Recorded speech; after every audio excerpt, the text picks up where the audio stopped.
Ely, Nevada is a historic mountain town in White Pine County known for its rich mining history and outdoor recreation. Founded as a stagecoach station, Ely experienced a copper mining boom after 1906. The city is at a crossroads of U.S. Highway 93 and U.S. Highway 50, making it a central point for exploring the region's natural beauty and ghost towns. Join us as we explore a 60-mile radius around the city of Ely, Nevada. We stayed at this lovely AirBnB, Home on the Range Ely, and I'll link it below.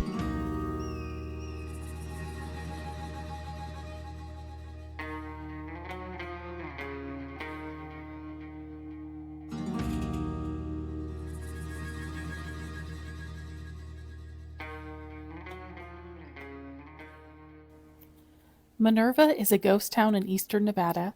Once an active tungsten mining community, it experienced a boom from 1916 to 1918 and again from 1936 to the end of World War II. Today the site features decaying wooden buildings, ruins of a processing mill, and the remains of a machine shop.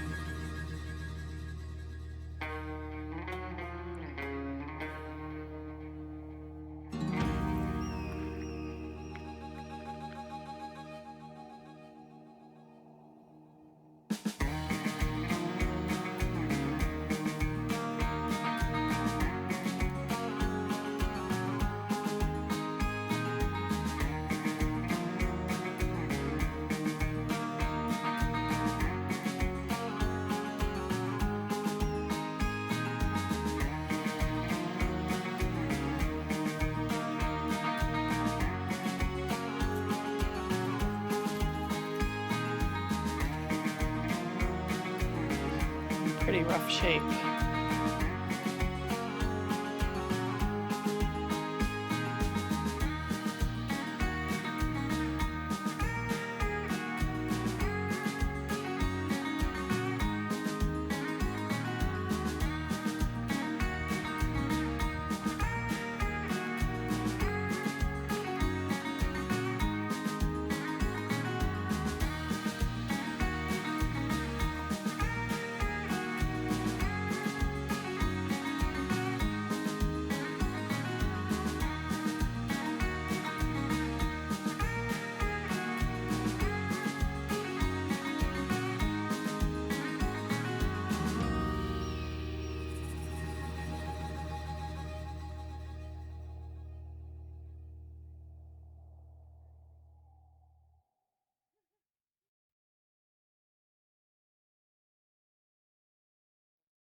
With alpine lakes, towering peaks, limestone caves, and Earth's oldest trees, all beneath the brightest stars in some of the darkest skies in the lower 48, Great Basin National Park is a Silver State standout.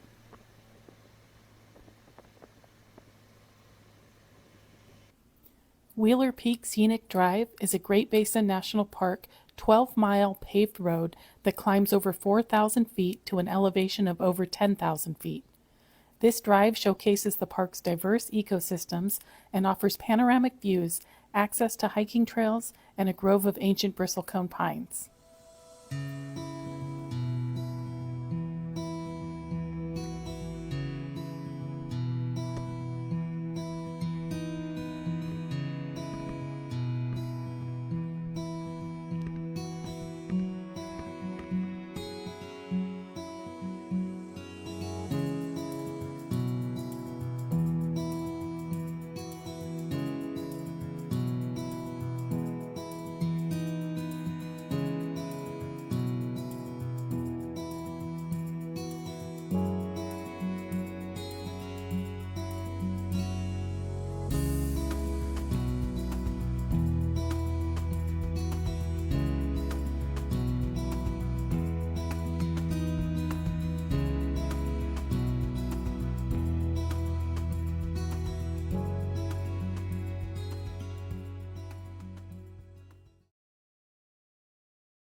Osceola, a ghost town in White Pine County, Nevada, was once a booming gold placer mining camp.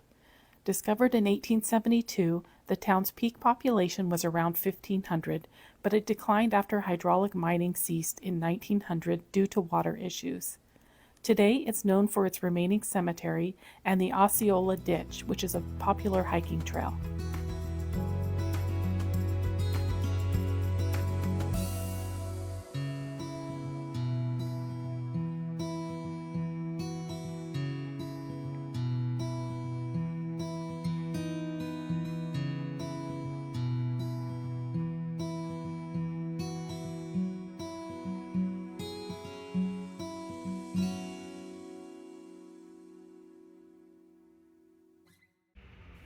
Discover the fascinating history of Eastern Nevada at the White Pine Public Museum in downtown Ely. From American Indian heritage and Pony Express history to all kinds of intriguing artifacts, the White Pine Public Museum offers something for everyone. The Pony Express route ran through northern Nevada, and the White Pine Public Museum does a masterful job at showcasing those stories alongside ranching and buckaroo history. The museum is also home to an impressive mineral collection with more than 300 samples from the region, including gold, silver, and copper ore. Outdoor exhibits feature mining equipment, a caboose that originally belonged to the Nevada Northern Railway, a historic jail cell, and a complete historic pioneer cabin.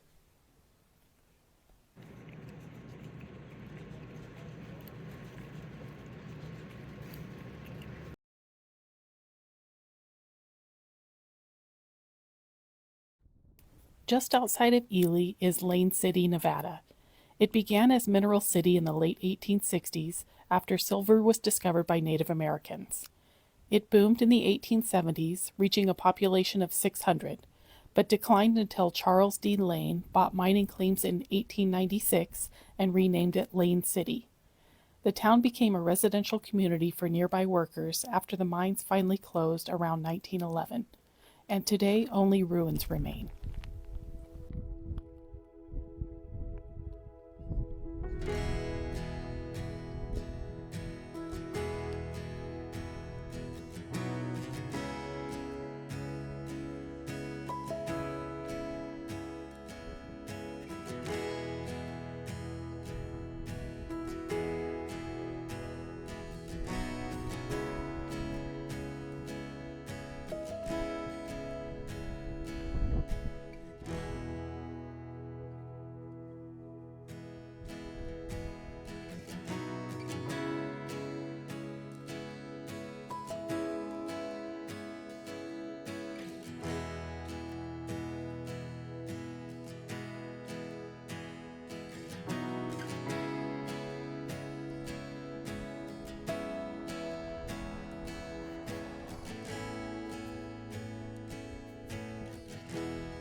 An incredible little reservoir not far from Ely, Illipah is a perfect high desert escape with great fishing, camping, and close proximity to the area's ghost towns too. 15 established campsites surround the reservoir, each equipped for large trailers and RVs. Though hard to believe, Illipah sits at the same elevation as Lake Tahoe, which means spending summers here tend to be perfect. This man-made reservoir is stocked twice annually with rainbow trout, and self-sustaining population of brown trout also call Illipah home. The lake's high elevation makes for stellar ice fishing during the months of December through February.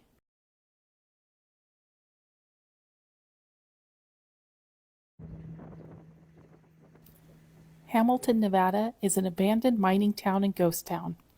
Founded in 1868 after rich silver deposits were discovered on Treasure Hill, it grew rapidly to a population of 5,000, but declined after a devastating fire in 1873 and the eventual depletion of the mines. Today, there are scattered ruins that remain, and it's a popular site for those interested in Nevada's mining history. The town is located at 8,000 feet elevation.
One of the best preserved early 20th century ore processing mills in Nevada, Belmont Mill is maintained in a state of arrested decay.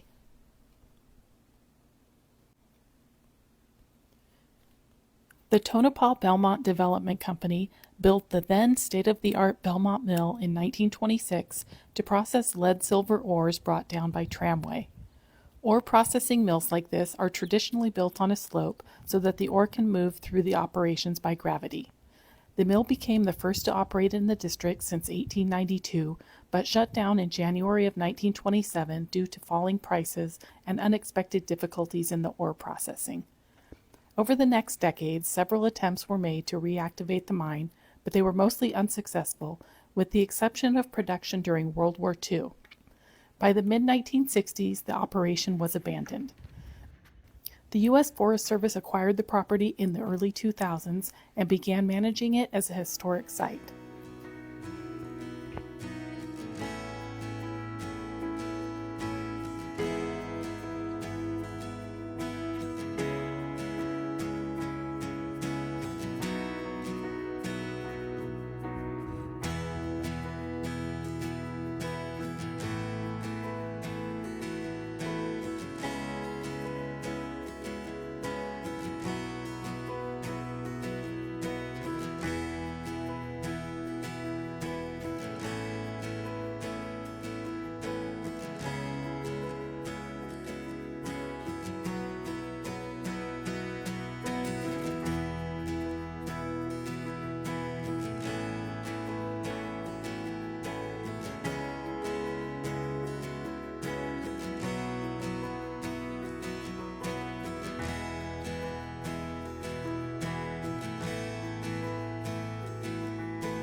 The Success Loop is a scenic 16.3-mile dirt road drive that ascends to over 9,300 feet through the Schnell Creek Range. It offers stunning views of valleys and mountains, diverse vegetation, and opportunities for wildlife viewing. The loop can be accessed from the south, passing by Cave Lake State Park, or starting north of Ely in McGill.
Between 1908 and 1979, the Rexall Drugstore was a central part of daily life in McGill. During those years, McGill was a company town responsible for smelting the copper shipped in from nearby Ely. McGill and the drugstore enjoyed many prosperous decades before the copper industry entered a sharp decline in the late 1970s. When McGill's pharmacist passed away in 1979, there was no one available to take over the store. With few options, the owners were forced to lock up shop, leaving everything as they found it. Fortunately, the store was later acquired by the county and converted into a museum in 1995. From the soda fountain to the prescription log dating back to the 1930s. The drugstore has many treasures to discover, but it also serves as a snapshot of what daily life once looked like for the average citizen, a perspective not often seen in museums. Today, visitors find the McGill Drugstore Museum virtually unchanged from how customers would have seen the shop decades ago. The store's shelves are still filled with faded products dating back to the 1950s. There's no shortage of interesting relics to discover.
We came up to this place called Garnet Hill to do some rock hounding.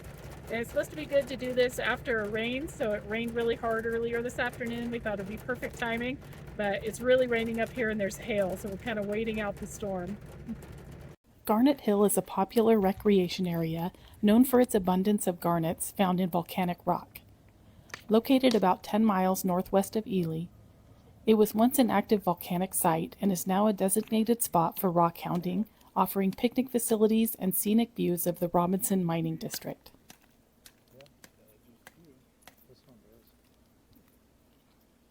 The primary attraction is the opportunity to find dark red garnets embedded in rhyolitic volcanic rock. Visiting after a rain can make garnets more visible as they are cleaned by the water.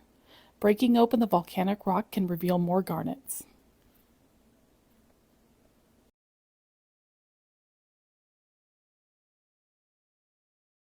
The Nevada Northern Railway Complex is the best preserved, least altered, and most complete main yard complex remaining from the steam railroad era. It was established in 1905 to support the area's booming copper mining industry. The era of dieselization of the railroad industry during the second half of the 20th century led to alterations and demolitions of rail yards and shops nationwide. The East Ely Yard escaped modernization because of its geographic remoteness and the decline of the mining industry it once served. You can ride a vintage steam or diesel locomotive, participate in hands-on experiences like operating a locomotive in the Be the Engineer program, and take guided or self-guided tours of the historic rail yard and East Ely complex.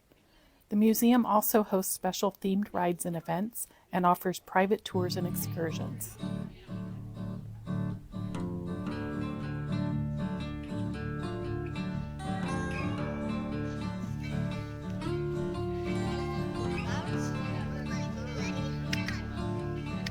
Thank you.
The Ward charcoal ovens were constructed in the 1870s to produce charcoal for the local silver mines, operating from 1876 to 1879. The 6 beehive-shaped ovens were built by Swiss and Italian masons and required extensive deforestation to create the fuel. After the mines became depleted, the ovens were abandoned, but later served as shelters for travelers and even as a hideout for bandits, before being protected as a historic state park in 1957.